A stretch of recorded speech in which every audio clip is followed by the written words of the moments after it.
Assalamualaikum warahmatullahi wabarakatuh. Selamat pagi, selamat siang adik-adik semua. Perkenalkan, nama saya Bambang Setiawan Nugroho. Saya akan menjelaskan mengenai mata kuliah TTI 2C3 atau mata kuliah elektromagnetika. Jadi modul ini adalah modul pertama yang akan mengawali mata kuliah kita selama 1 semester. Dari tujuan dari mata kuliah ini ada 2, yaitu 1 adalah memahami mengenai persamaan Maxwell. Yang kedua, memahami konsep atau teori dari perambatan gelombang elektromagnetik. Dan tujuan dari mata kuliah ini untuk nanti akan mensupport, mendukung pemahaman pencapaian learning outcome dari program studi teknik telekomunikasi, yaitu memiliki pengetahuan dan kemampuan untuk menggunakan dasar-dasar pengetahuan, sains, matematika, dan engineering. Nah, secara umum, yang akan kita pelajari di dalam teknik telekomunikasi, kita bisa lihat di dalam gambar ini, di sebelah kiri ini adalah transmitter atau pemancar gelombang elektromagnetik. Kemudian di ujung adalah penerima gelombang elektromagnetik. Tujuan dari telekomunikasi adalah mengirimkan informasi, digambarkan di sini berupa musik, begitu informasi dari satu titik tertentu ke titik lain yang jauh, sehingga bisa didengarkan dengan tidak ada kerusakan. Itu adalah tujuannya. Kemudian, jadi kita membangun sebuah pemancar gelombang yang membawa informasi berupa musik ini ke dalam jarak yang sangat jauh, melewati suatu wilayah tertentu. Nah, bagian transmitter ini dipelajari nanti di mata kuliah yang lain, yaitu sistem komunikasi, kemudian elektronika komunikasi, dan juga mata kuliah antena dan seterusnya, termasuk juga di bagian receiver atau penerima. Sedangkan mata kuliah elektromagnetika itu justru mempelajari gelombangnya. Jadi gelombang yang dikeluarkan di sini itu kita pelajari sifat-sifat gelombang tersebut, kemudian bagaimana cara kita mengetahui karakteristik dasar dari gelombang dan juga bisa melakukan rekayasa terhadap gelombang tersebut. Itu yang akan kita pelajari di mata kuliah ini. Nah, secara umum silabus dari mata kuliah itu ada 4 yang utama, Kemudian kita akan berikan tambahan di 2 materi berikutnya. Jadi materi pertama adalah kita membahas tentang tools, yaitu toolsnya ini ada mengenai vektor. Jadi adik-adik harus mengetahui konsep vektor, karena vektor ini nanti akan dipakai terus, karena vektor adalah besaran, elektromagnetika adalah besaran vektor yang memang sifat-sifatnya mengikuti sifat-sifat vektor.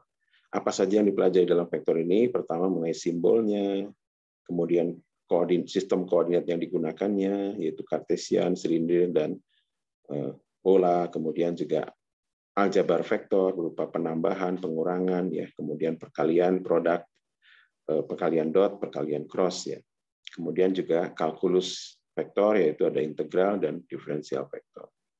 Kemudian berangkat ke nomor 2, yaitu elektromagnetik teori dan hukum, hukum-hukum teori elektromagnetika dan teori yang sudah pernah dilakukan sebelum persamaan Maxwell itu ditemukan.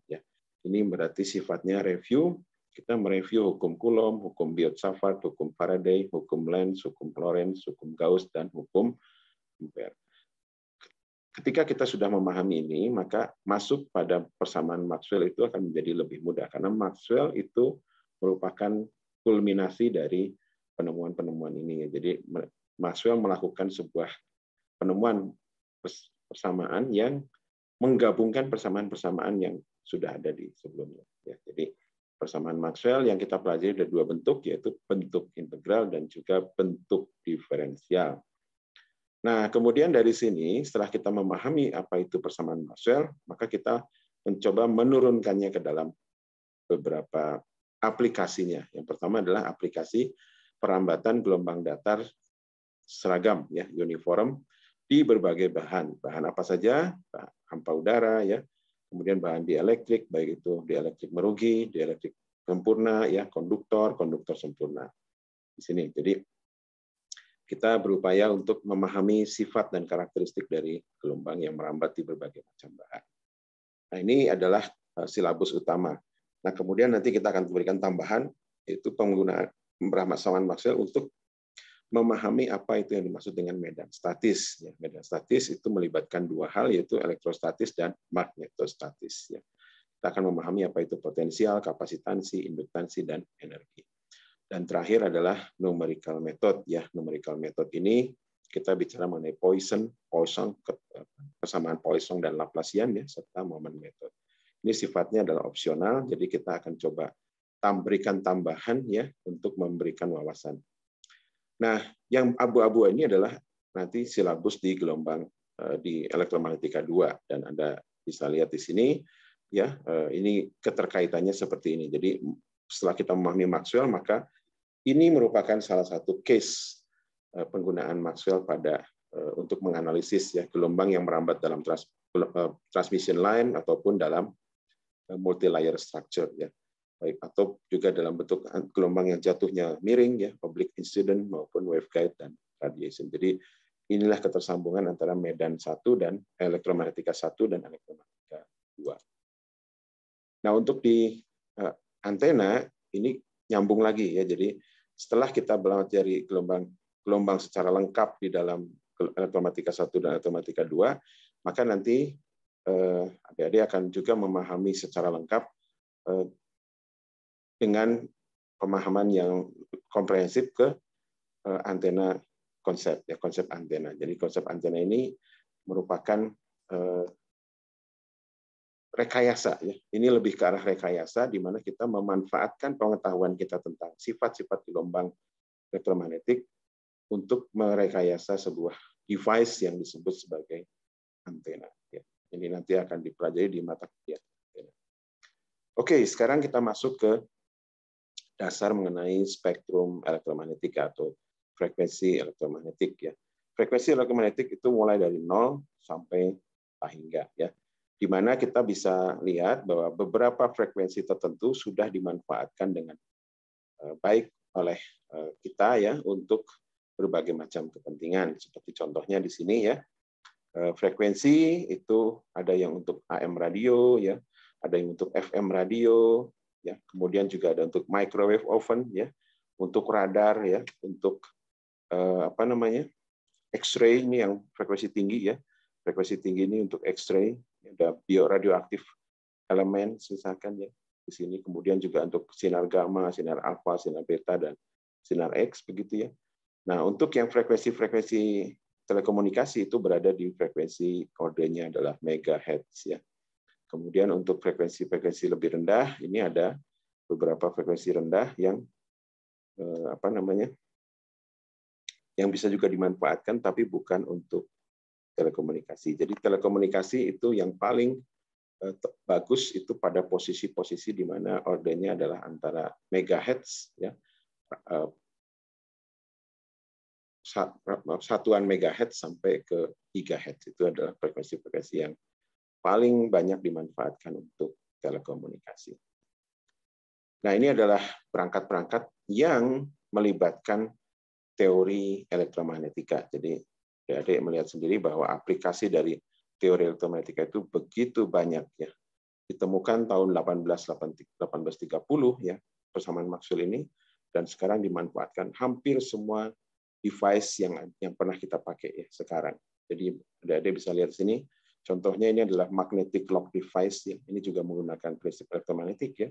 Speaker juga itu menggunakan prinsip elektromagnetik. Kaset mungkin sekarang udah nggak pernah lihat ya, tapi dulu ini kita gunakan sering sekali ya. Kemudian di USB itu menggunakan itu juga. Forklift untuk mengangkat barang-barang yang sudah rusak ya, begitu, tapi dalam besi begitu ya. Nanti di sini ada salurkan arus dan ini menjadi magnet, kemudian bisa mengangkat benda-benda berat. Kemudian untuk menjatuhkannya cukup dengan memutus arusnya ke sini. Kemudian MRI ya, ini untuk kesehatan, untuk scanning bagian tubuh kita. Kemudian ada mobile communication, jelas ini ya, handphone ya. Kemudian juga optical cable ya. Ini electromagnetic finder ini untuk mencari sinyal-sinyal yang ilegal begitu ya. Kemudian satellite ya, X-ray, ya, microwave oven. Ini adalah rem ya, rem kereta begitu ya. Kemudian ini ada maglev, magnetic levitation untuk kereta cepat ya dengan sifat sistem magnet ya. Kemudian ada RFID ini untuk pengenal barang ya.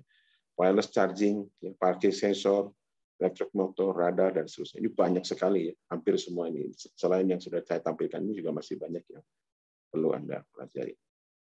Dan terakhir, kita akan lihat ya, yang harus Anda pelajari adalah referensi. Referensi dari yang paling utama itu adalah William H. Hyatt, ya, John Junior dengan John E. Pugh. Ya, Pugh itu adalah judulnya Engineering Electromagnetic 6th Edition dari McGraw-Hill Companies tahun 2001. Walaupun lama, tapi ini masih bisa dipelajari ya. Tapi edisi terbarunya juga ada ya. Jadi Anda bisa cari yang terbaru, silakan. Tapi sama saja. MACD yang kedua adalah MACD F. Iskander ya, Electromagnetic Field and Wave, Prentice Hall International tahun 1992. Ini juga ada terbitan barunya ya, yang tahun 2000-an. Nah, Anda bisa lihat sini, ini adalah buku yang paling enak dibaca ya. Jadi Anda bisa melihat sini dan latihan soalnya juga sangat baik.